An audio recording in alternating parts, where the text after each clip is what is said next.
firsthand how it has affected our family. I know some people don't agree with that. They felt he was too young, but our family thinks that the truth is part of the education. I feel we owe it to my nephew. We want him to be educated and have the facts, so when the opportunity does arise, and we know it will someday, we want him to understand the consequences that come with the choices he makes. We shouldn't hide the truth from our children. This drug epidemic is real. When I asked my son to join me in telling our story, he said, "No thanks, Mom, I'm all set. My memories of North Reading are not good. I ruined 10 years of my life there. Sadly, my bad memories outweigh the good ones." That response can still make me cry. North Reading was not only his hometown, it was mine as well. But I do understand how he feels. His life is good now. He needs to put North Reading in the past and not look back. Only look forward to a brighter future. Please listen carefully to what you have heard here tonight. You have received information that may affect your child's life. I don't want any of you to be the next parent telling their story. I am here tonight to tell you, yes, these drugs are in North Reading. Yes, these drugs are easily available to your children. And yes, some of your children may have already tried them.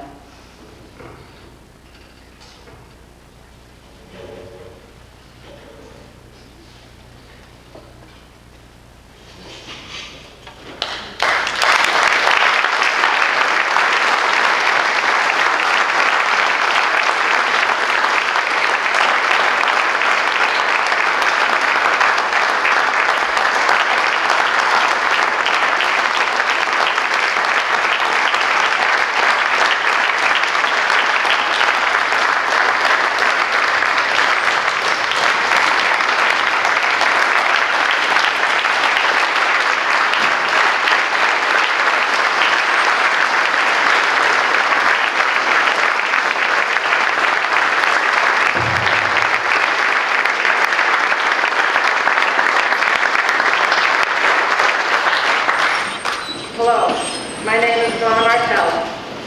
I was behind the curtain tonight for two different reasons. First one being public speaking is not my thing. The second reason is I wanted to be out of your view, not because I wanted to hide out of embarrassment or to remain anonymous, but I wanted you to listen first to a story from a parent, from someone that had no identity. I didn't want you to look at me and try to figure out what neighborhood I lived in, or if your child may know my son. But I do want you to look at me now. Do I look like the parent of a drug addict? If you have listened to me tonight, you know the answer is, it could be any one of us. It is not easy for me to stand here tonight and publicly tell my story. But it is easier than living through the heartache and heartbreak that drug addiction has caused my family. Back in 2005, when I sat in those very chairs, the same ones that you were sitting in tonight, never in my wildest dreams would I have imagined that one day I would be standing here telling my story about my son, a recovering drug addict. Thank you.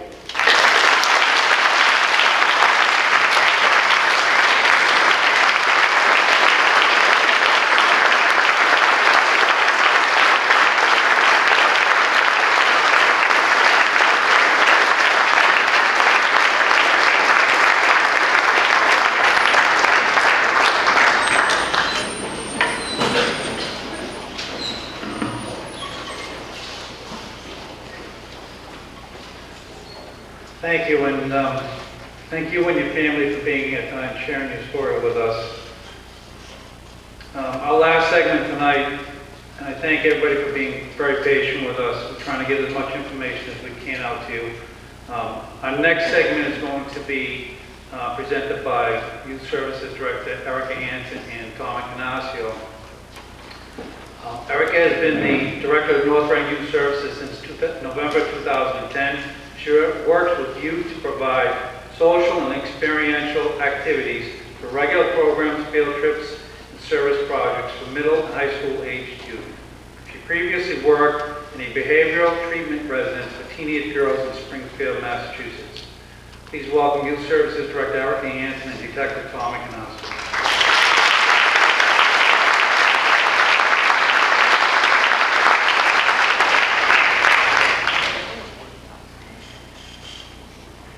Pretty hard things to follow after. I'll try to make this quick and painless. But first of all, you got the note cards and the pencils in the folder that you received. If you have any questions whatsoever, please write them down. And there are boxes right outside, little green recycling boxes. Just put them in there. We will respond to all of your questions and post them on the NRPD website. So that's nrpd.org, and that's on one of your resource pages. So basically, when I first started working on this team, I'm going to admit I didn't know a whole lot about addiction, and I've really, it's opened my eyes, I guess. The thing is that you think you know what's out there and you have a basic knowledge of what's going on, but trends change, social norms change. I was at UMass on Sunday visiting a friend. We were having a barbecue, hanging out. There was some college students partying. It's a very normal scene, you see it all the time. And one of the kids, who was probably about 20 years old, very lightly just said, "Hey guys, let's go get some perk 30s. Very lightly, as if it was going to get a gallon of milk, no biggie, saying it out in public. And I just thought, oh wow, okay. So we have a responsibility as adults, parents, educators, anybody, to educate the youth, because if he's thinking about it so lightly like this, obviously he doesn't see what's so heavy about it. So that's why we try to come up with a pretty good resource list that you can start with. In your folders you'll see an orangey yellow sheet, and that's a very, very basic guide. That just shows you that we are here in North Reading to help you navigate through resources, through the system. Yes, I'm not an expert on addiction, but I can lead you to the people that are and where you can go to get treatment, and so can our team. So there, on the beginning of the sheet, just shows you some local contacts you've heard from all of us tonight. I don't need to repeat our names. And then just a couple of phone numbers within Massachusetts. There's a lot of resources nationally, locally, and within the state. So we can use all of these. The bigger list, it's 4 pages long. It's on both websites, NRPD and Youth Services. And you can request that we mail it to you or email it to you as well, whatever works best for you. It can be a daunting task to sift through some of these resources, so what I'm going to show you is our Facebook page that we've created. Now, you do not need to be a member of Facebook to access this page. You can type in facebook.com/nrcommunity, you can access this, just like a regular web page. And what we seek to achieve with this is, rather than you looking through our resource guide, if it seems a little too overwhelming, all you have to do is go to the Facebook page and you'll find a quick link, how to have a conversation with your kid about drug addiction. Because not all of us know how to have that conversation. But if you just do a couple of readings, like read the book that's inside there from the Bureau of Substance Abuse with the girl in the front, I mean, education is the power here. We will also have resources on there for teens. There's great resources like Above the Influence that have great videos. Sometimes you just need those quick links. You don't have time to go through everything. So visit the Facebook page and our websites frequently.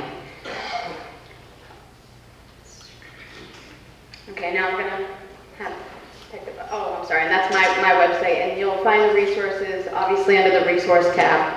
Thank you.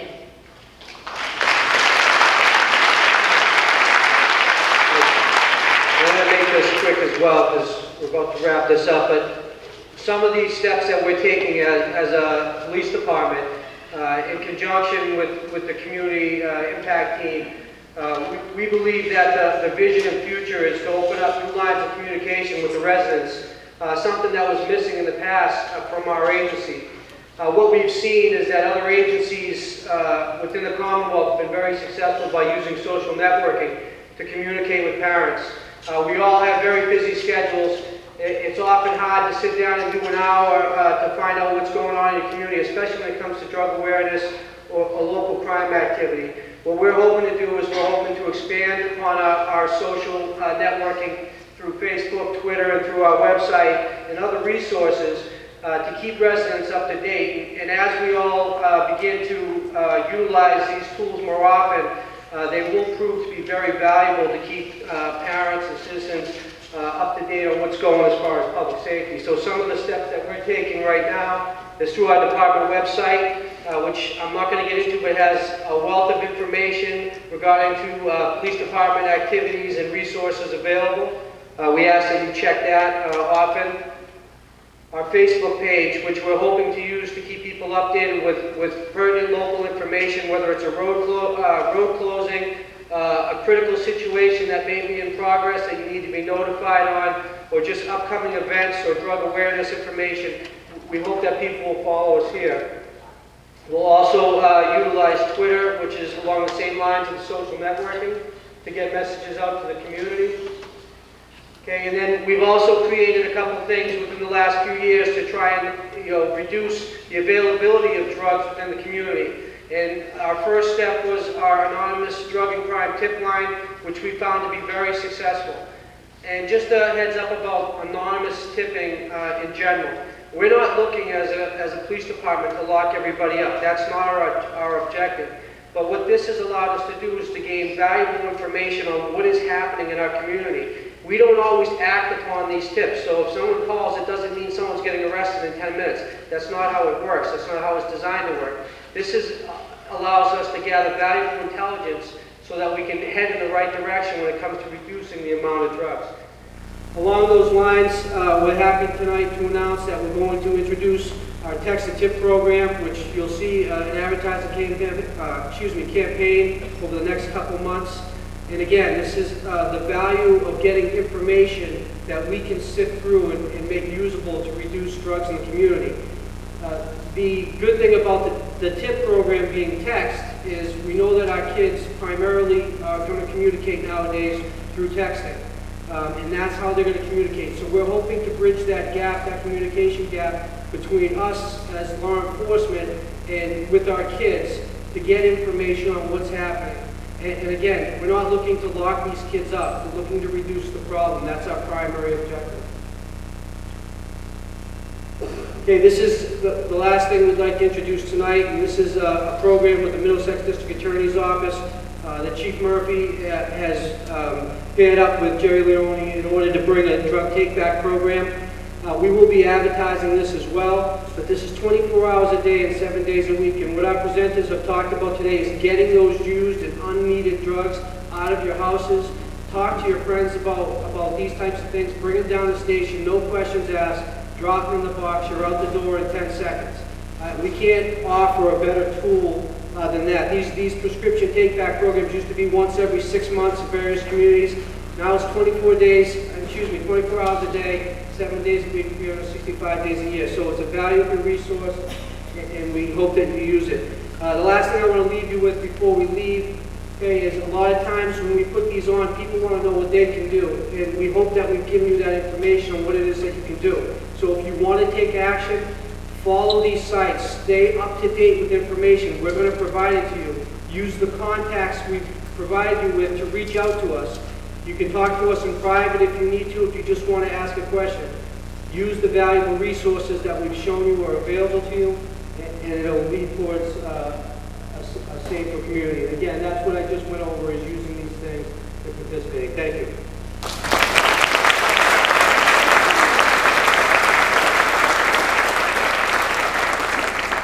We are about to end the program. Rita Mama has just requested that she say a few words before we conclude.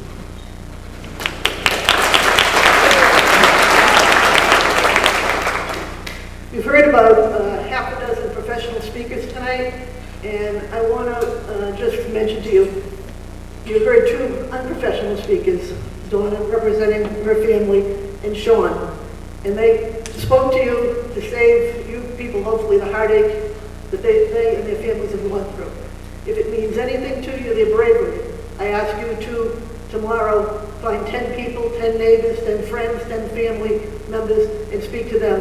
And at the end of the night, tomorrow, there'll be 2,000 people that heard what these kids had to say. They were so brave. I want to thank them, and do yourself a favor, do your neighbors a favor. Talk to them, please, and make what they said important.